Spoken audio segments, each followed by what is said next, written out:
Hi நண்பர்களே, படித்ததில் பிடித்தது கேட்போமா? நாமும் ஒரு குடையும் ஒன்றுதான். நாமும் குடையும் ஒன்றுதான். நாம் தேவை என்றால் நம்மை தூக்கி பிடிப்பார்கள், நாம் தேவை இல்லை என்றால் நம்மை ஓரம் கட்டி வைப்பார்கள்.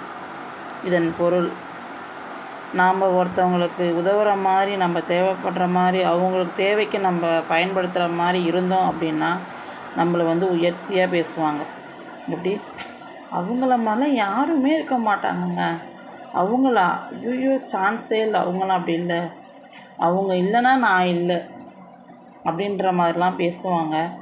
எப்பொழுது நம்மால் அவர்கள் தேவை நிறைவேறும் பொழுது மட்டும் அப்படி பேசுவார்கள். இதுவே அவங்க தேவை முடிஞ்சிடுச்சுன்னா அவங்க நம்மளை பேசுவாங்க பாருங்கள் ஒரு வார்த்தை. என்னமோ அவளால் தான் நான் வந்திருக்கிற மாதிரியும், நான் வாழற மாதிரியும், அவள் இல்லைன்னா ஒரு வேளை நான் சாப்பிடவே மாட்டேன்ற மாதிரியும், அவளால் எனக்கு சோறே கிடைக்காதுன்ற மாதிரி அவள் பேசுகிறா பாரு பேச்சு. இதை எப்போ பேசுவாங்க தெரியுமா? உங்கள் முதுகுக்கு பின்னாடி உங்களை பற்றி மற்றவங்கிட்ட பேசுவாங்க. இதுதான் எப்படின்னா, நான் இப்போ சொன்னேன் பாருங்கள், நாமும் குடையும் ஒன்று தான்.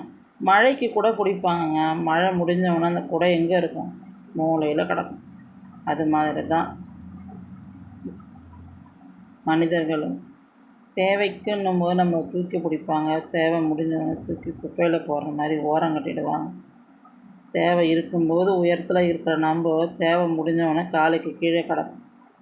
இதற்கு தான் சொல்வார்கள், மனிதர்கள் தேவைக்கு பழகுவார்கள் என்றது. படித்ததில் பிடித்தது. இப்படிக்கு நலம் விரும்பி.